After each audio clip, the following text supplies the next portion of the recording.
नमस्कार दोस्तों, जय भीम आर्मी, जय संविधान। दोस्तों, हमारी पूरी टीम लगी है चैनल को खड़े किए हुए आज मात्र 3 दिन हुए हैं और पूरी टीम लगी हुई है हमारे चैनल को सब्सक्राइब करने में और आगे बढ़ाने में। और हमारी जितनी कितनी ताकत है कि जल्द से जल्द हम चैनल को पूरा ऊपर तक ले जाने की कोशिश करते हैं। दोस्तों, आज की न्यूज़, आज की सबसे दमदार और खतरनाक सत्य खबर। दलित राजनीति में मचा तूफान, मायावती की चेतावनी बनाम चंद्रशेखर का चैलेंज। अब ईवीएम नहीं चलेगा, दलित की मजबूती चलेगी, मायावती की ललकार। चंद्रशेखर ने कहा कि बसपा ने एसएसपी की बारी अब की बार उत्तर प्रदेश की पॉलिटिकल में इन दिनों में एक नए टकराव और बदलाव के दौर में उभर रही है।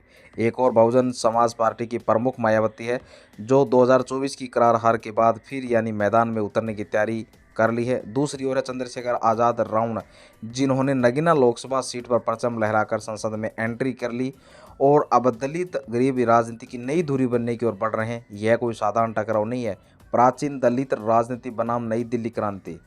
मायावती का हमला, ईवीएम ने बसपा को हराया, बैलेट पेपर लाओ वरना उग्र आंदोलन होगा। मायावती ने हाल ही में बयान दिया, अगर बैलेट पेपर से चुनाव होंगे तो बसपा के 6 दिन यानी समय लौट आएंगे। ईवीएम में सिर्फ जनता की हुंकार को दबाया गया है।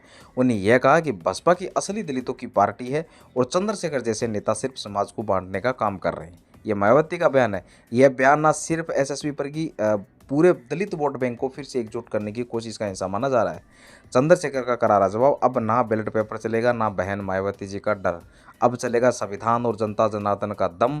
चंद्रशेखर ने साफ शब्दों में कहा कि ईवीएम का बहाना मत बनाइए बहन मायावती जी, आप मैदान में उतरी नहीं थी, हमने लोहे की जेल में रहकर भी चुनाव लड़ा और जीता। भीम आर्मी बसपा अब 2026 पंचायत और 2027 में विधानसभा चुनाव बड़े ग्राउंड पर लेवल यानी मैदान की तैयारी कर रही है। उन्होंने कहा कि अगर बसपा की लड़ाई आमना सामना करने में है तो उसे धरातल पर यानी ज़मीनी स्तर पर देखना होगा। ट्विटर और फेस लीज से नहीं, दलित राजनीति में असली सवाल उठ रहे हैं कि बसपा, सुनते जान दोस्तों, बसपा अब पुरानी सोच का प्रतिनिधित्व बन गई है।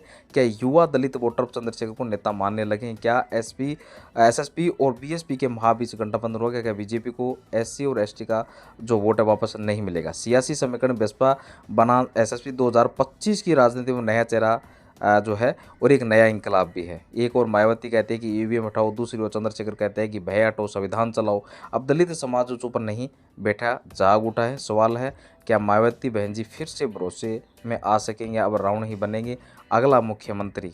ये थोड़ा सा ध्यान देखना है।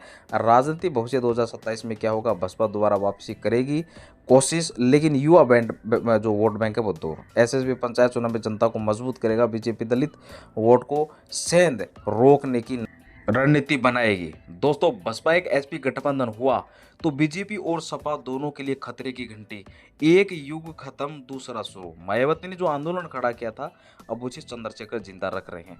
2025 में दलित राजनीति एक बार फिर से उभर रही है, लेकिन इस बार चेहरे बदल रहे हैं और नारों में आग है, आग लग भी रही है। तो फिर मिलते हैं दोस्तों अगले वीडियो में। जब तक के लिए जय भीम, जय संविधान, जय अम्बेडकरवादी। दोस्तों, कहाँ से, किस जिले, किस तहसील से आप वीडियो देख रहे हो दोस्तों, चैनल को लाइक शेयर और सब्सक्राइब करना और दोस्तों चैनल को इतना सपोर्ट करना कि एक दूसरे के पास शेयर करना कि चैनल का बहुत दूर तक ये चैनल पहुंचना चाहिए सभी लोगों के पास। जय हिंद, जय भारत, जय भीम।